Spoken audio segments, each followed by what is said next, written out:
Flying Bikes. I know it's been a little while since my last video. Today is a little bit of a different video. I'm going to be packing up a bike that I've been riding for the past couple of years, and this is the Jones 29 from 2011. It's being sold on eBay today, so I need to get it packed up and put into a box for its new owner. But don't fret, there's a new mountain bike coming in the next couple of days. I'll give you a hint at what type of mountain bike it is. I'll make a new video when that bike comes and I get that built up. So let's hop into this video. I'll show you how to pack up this frame for sale. All right, so first thing I like to do when packing up any bike is go to a bike shop, get some of this packing material that they have from bikes that they shipped out, and simply just start putting it on the bike in reverse order. Just use some tape, get it to stick on there. So this is a Jones 29 model. This is a bike that is built in 2011, and unlike the modern Jones bikes where they have a short wheelbase and a long wheelbase, this was back when Jones just made one model called the 29. So if it's a 29 by about a 2.5 in the back, this model uses the truss fork, which is how all Jones were sold. Now you can get a Unicrown fork. But yeah, I've really enjoyed this bike. Simply the only reason for upgrading is I want a tubeless wheel set, and instead of investing in a bike that is a little bit older, I decided I should just start fresh, get a new frame. This frame is in good condition, it just needs a little bit of a paint job. So I'm selling it kind of to the person that's looking for get into a Jones frame without too much of an investment.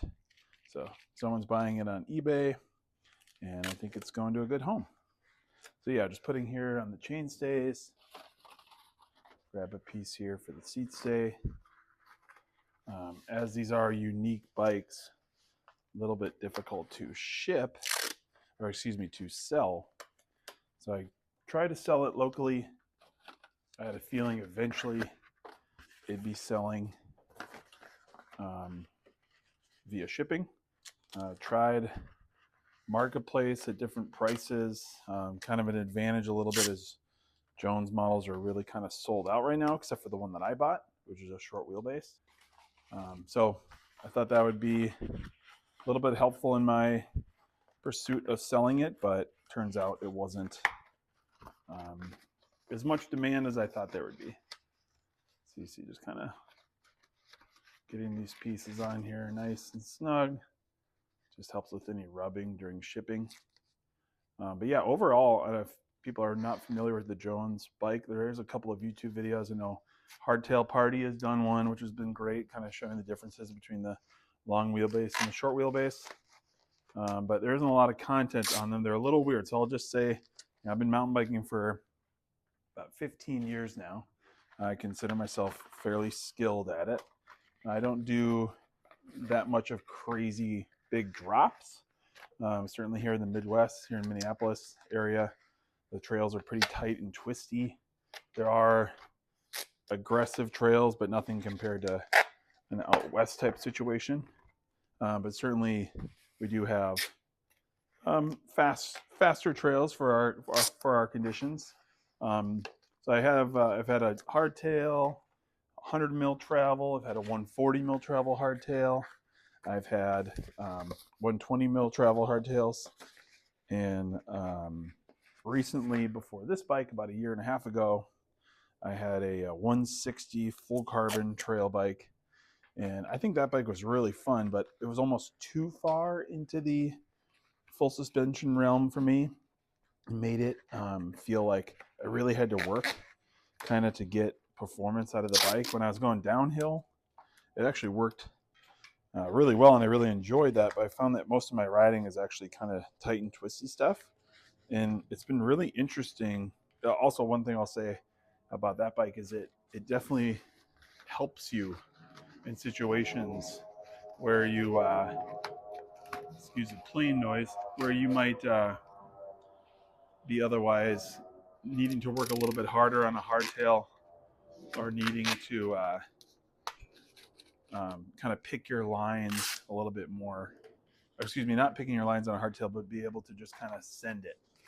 And that was fun, but it definitely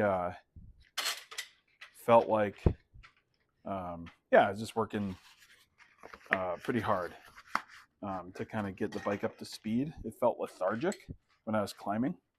And I kind of did like a Band-Aid ripoff, which I often do, and just went immediately to a different platform. And I've really loved the Jones platform since going to it. So I'm going to invest in it a little bit more.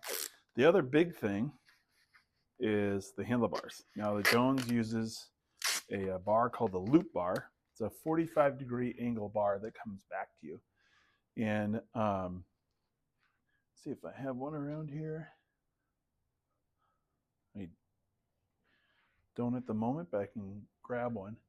Basically, it comes back to you at a 45-degree angle. And when I was getting on my mountain bike, it was actually a lot of hand pain. And the Jones kind of helped to eliminate that. So I'm selling this bike as a frame set with wheels, basically a rolling chassis. Here's the truss fork.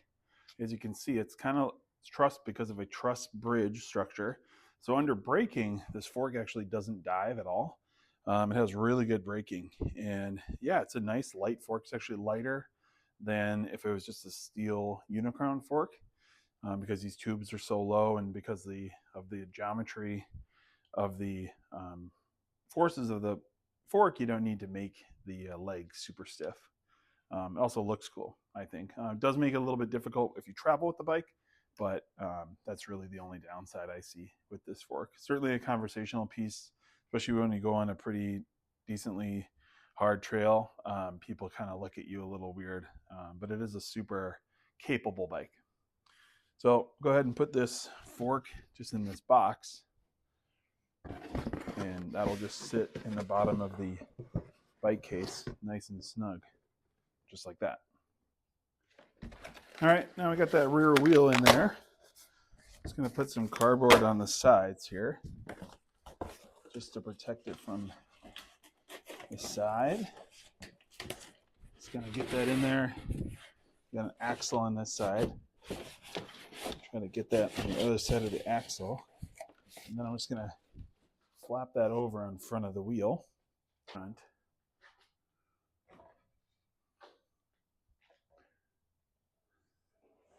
Don't mind the awesome skateboard. I'm just gonna put one kind of where this head tube area is here. Just protect that spot. Go ahead and rip this piece off here.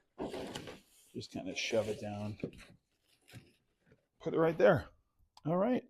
I'm going to put one more little piece right there just to protect the brake rotor against the frame. And then I'm going to call it. I'm going to say this bike is as good as shipped. Just put a piece right here between the frame and the wheel.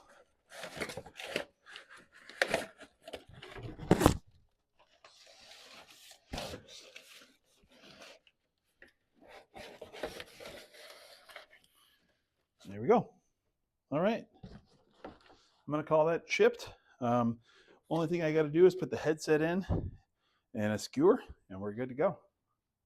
All right, everyone. That's been an overview of packing up my Jones 29 being sold on eBay.